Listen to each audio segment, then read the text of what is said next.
Ga sinannen da ya tarwatsa rayuwar yarinyar nan, sunansa Muhammad Hassan, wato Bosman wanda aka fi kiransa da Bosman.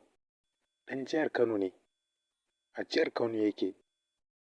Ita kuma yarinyar a jihar Kaduna take. Ba zan faɗi cikakken sunanta da unguwarsu ba saboda kiyaye mutuncinta da kuma unguwarsu.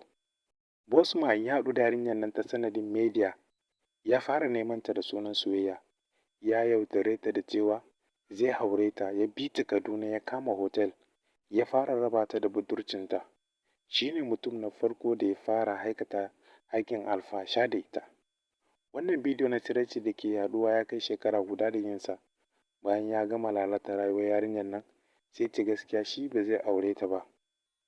Shi kenan ta wasar da shi, ta samu wani zai aure ta. Da wannan tsinannen da ake kira Bosman ya ji labarin za ta auri wani, sai ya fara aika mata wannan bidiyo na barazana ta hannun ƙawarta, cewa idan ta kuskura ta ce za ta auri wani, zai watsa bidiyon. A haka dai har wanda ta samu daga baya za ta aura ya samu labari, kuma ya ce ya amince zai aure ta haka, matuƙar bidiyon bai fita ba.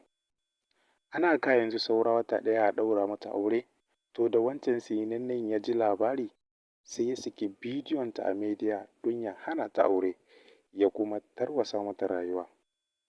Masu ganin laifin yarinyar nan, ku san irin kalaman da za ku faɗi kafin Allah ya jarrabe ku, domin 'ya'yanku da kuka haifa da ƙannenku mata ba su fi ƙarfin wannan tsinannun maza masu yaudara ba. Wannan dai da kuke gani shi ne hotonsa, shi ne saurayin da ya ma wannan yarinyar bidiyo har aka yi ta yaɗawa a yanar gizo. Shi kuma yanzu ya dage da cewa in dai ta ce za ta auri wancan, ta ci gaba da sakin sabbin fina-finanta. Ka ga ya kamata mata ku yi hankali, ku yi lura da irin mazajen da za ku na nema da su. Ba za ki saurin amincewa da mutum ba, mutum bai aure ki ba. Shin yanzu ina wannan amfanin haka? Kin yi soyayya da mutum, ya zo ya ɗau bidiyonki ya yaɗa a yanar gizo. Allah sarki! Wato a cikin lamarin yarinyar nan akwai abin tausayi, sannan kuma akwai abin da ya kamata ta gyara a rayuwarta. Saboda wannan rayuwar da ta ɗauka na yadda da namiji bai aure ta ba, wannan rayuwa ne wadda ya kamata ta gyara. Duk da cewa an san dai soyayya yana iya zumutar da mutum ya mance da tunanin haka, amma ba kowane namiji ba ne abin yadda.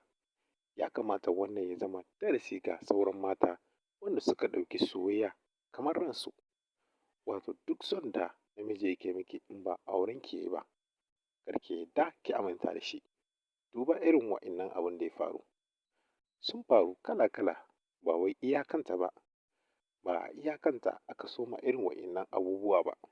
Amma mata ya kamata ku zama a cikin kula, kuna sanin irin namijin da za ku na mu'amala da shi a ta kowane fanni, saboda tsoron irin wannan abubuwan da suke faruwa irin haka, wato bayyanar irin fina-finai haka na ƙara ɓata mutuncin mutum a idon duniya.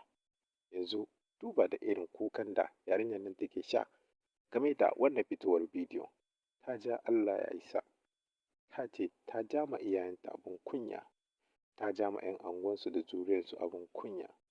Ba ta taɓa tsammanin haka zai iya faruwa ba, saboda irin ƙauna wanda shi saurayin nata yake mata, wato Bosman wanda aka fi kiransa da Hassan Bosman. To wannan irin abubuwan dai ya sha faruwa a wuri daban-daban. Yarinya dai 'yar Kaduna ce, shi kuma wannan tsinannen da ya aikata irin abu hakan nan, shi ɗan Kano ne, wato ɗan jihar Kano. A yanzu dai haka ana bincike a kan shi, wato gano yadda lamarin ya afku, sannan kuma za a kame shi a masa hukunci. Amma irin wannan bidiyo ya matuƙar tayar da hankalin mutane sosai, musamman 'yan uwanmu na Arewa. Wannan bidiyo abin takaici ne da abin kunya, sannan kuma abu ne wanda ya kai a tausaya ma yarinyar nan, a tausaya mata. Idan ya faru a kan wata, ba ka san gobe a kan wa zai faru ba. Kana da ƙanne mata, kana da 'yan uwa mata. Idan ka tsaya yaɗa wannan bidiyo, wataran zai iya faruwa da ƙanwarka haka, kuma ba fata ake ba, amma dai a kiyaye gaba, saboda ba a san me gobe zai haifar ba.